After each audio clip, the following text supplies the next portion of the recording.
Hi everyone, it's James here. Welcome to another video. This is going to be kind of a vinyl finds video. It's going to have a theme to it, records inspired or pickups inspired by Richard McCook, and also some VCLT from Richard as well. Richard's made some great videos this year. He's got a huge record collection. He has shared with me his complete collection, as in he sent me an Excel file, and fairly inspirational looking through it. Richard's a huge pop fan. I mean, I'm a massive pop fan as well, but Richard really is a big pop fan.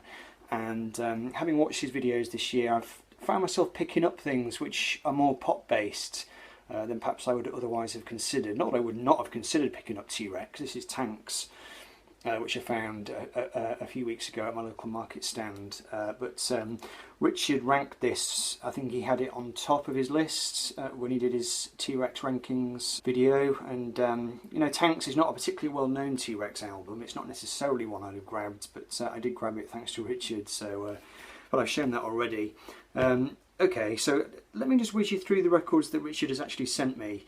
Do check out Richard's channel if you haven't already. I'll link to it up there or down there. Great guy, great channel. He sent me a copy of T-Rex Futuristic Dragon, not an album I knew anything about at all. Really enjoyed this one. This comes from 1976, and Areola. I think Richard mentioned he really hated that label. I enjoyed it. It's got that kind of classic mid-1970s T-Rex pop sound. Very, very far out, sort of hippy-dippy lyrics. Just classic Mark Bolan, really. Fantastic stuff. Richard has also been sending me gradually this year various Elton John records, and I mean, there are big gaps in my collection with Elton John. I don't particularly want to start collecting all his 80s work, but I did have big gaps in the 1970s back catalogue as well. So now Richard has sent me this one. This is Madman Across the Water, which is an extremely fine album. I believe Richard said it was a gatefold sleeve originally, but this one is not a gatefold, and really enjoyed that. Razorface, Tiny Dancer, great lyrics. Almost said Tim Rice then, what's his name? Bernie Taupin's lyrics. They're so sort of complex and richly narrative based. They're quite hard to grasp sometimes, quite kind of complex, but Elton does such an amazing job of setting these very sort of novelistic lyrics to music. Just absolutely fantastic. Didn't have any records by this guy in my collection at all, so Richard was kind enough to send me this. This is Lindsey Buckingham and Go Insane, which I think might have been his second solo album. It's quite an 80s album, really conspicuous 80s production sound. There's a track on here called Bang the Drum, which really does sound like OMD. It's a great record though, really strong songs, and the 80s production flourishes don't really spoil it at all. They kind of enhance it, if anything. I'd like to check out more of Lindsey's work now. I think I might get, there's a CD anthology which I've seen various people show. I might grab hold of that. Richard also sent me a couple more Graham Parker albums, so I'm not going to talk too much about these now because I need to do another instalment of my series Hunting Graham Parker Through the Wild. I think I might only have done one instalment of that, so I'll talk about these when I get to that. This is The Real McCaw from 1983, great album, and I was really chuffed when he sent me this. I think this is the debut album by Graham Parker, which is one of the ones I didn't actually have. This is Howling Wind, which is an absolute classic. I love this. The song Between You and Me is just so beautiful, truly kind of heart-wrenching, spiritual kind of, I don't know, just great timeless songwriting. Truly magnificent. Okay, so that's all Richard's VCLT. Thanks ever so much, Richard. Great gifts. Really enjoyed those records. So the last few records I'm going to show you are things that I've picked up either directly because I've seen Richard show them and talk about them, or they're things that I probably would have picked up anyway, but I did pick them up with Richard's videos in mind.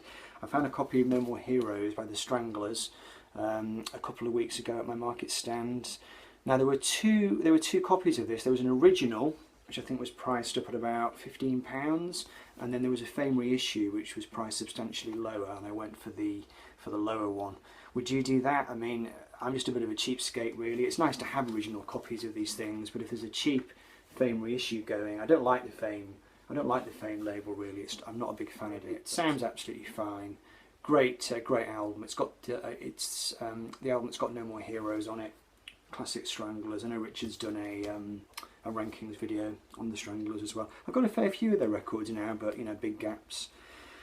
This next one I probably would not have picked up had I not seen Richard talking about them, and this is Smokey, who were really big in the 1970s in England. They were a band that were just constantly on top of the pops all the time.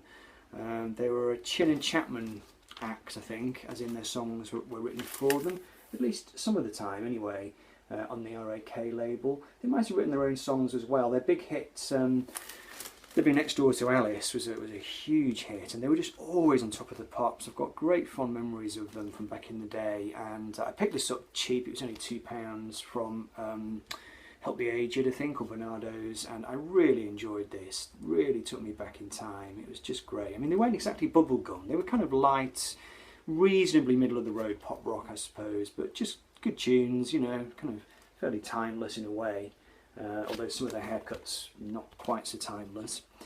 This next one I possibly wouldn't have picked up had it not been for Richard extolling them. This is the Drifters, who I suppose, I mean, I'm a big fan of soul, but I've always thought of these guys as being a bit more on the sort of pop side of soul.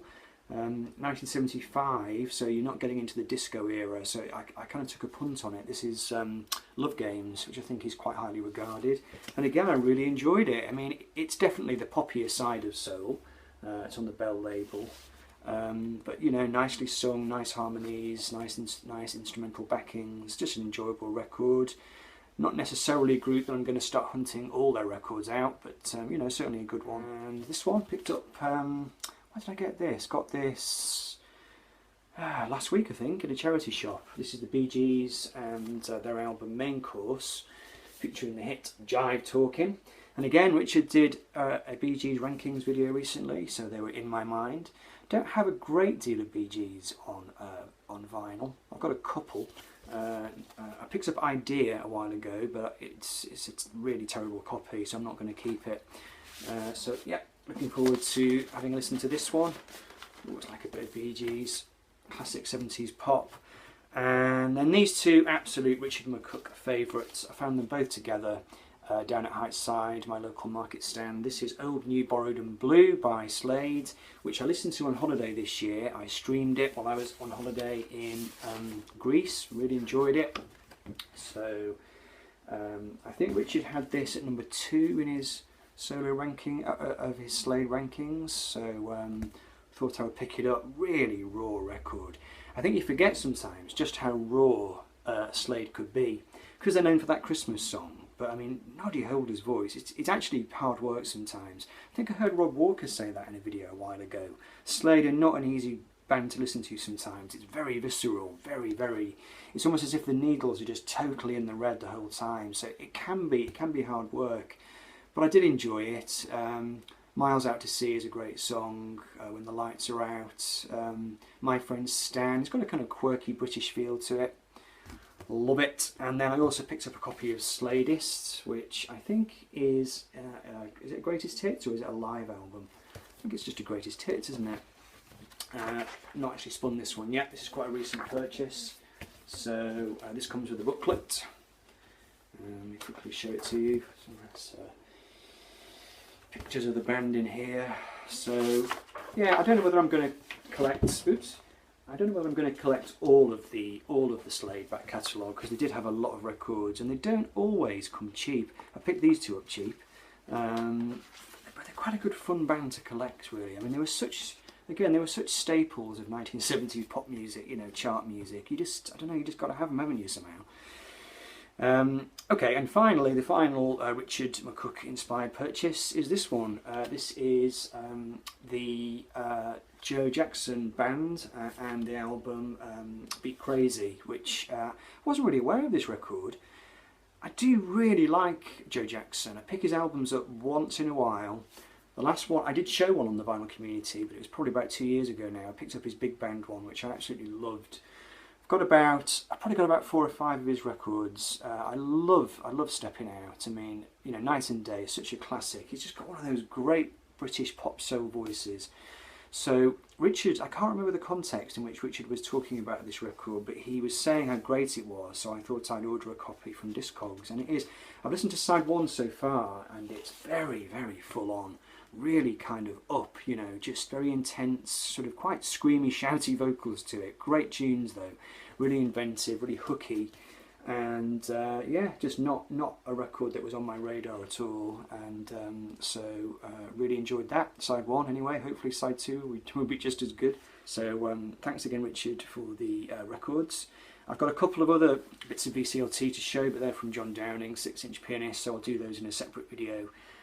So that's it for now. I hope you enjoyed it. See you soon. Bye bye.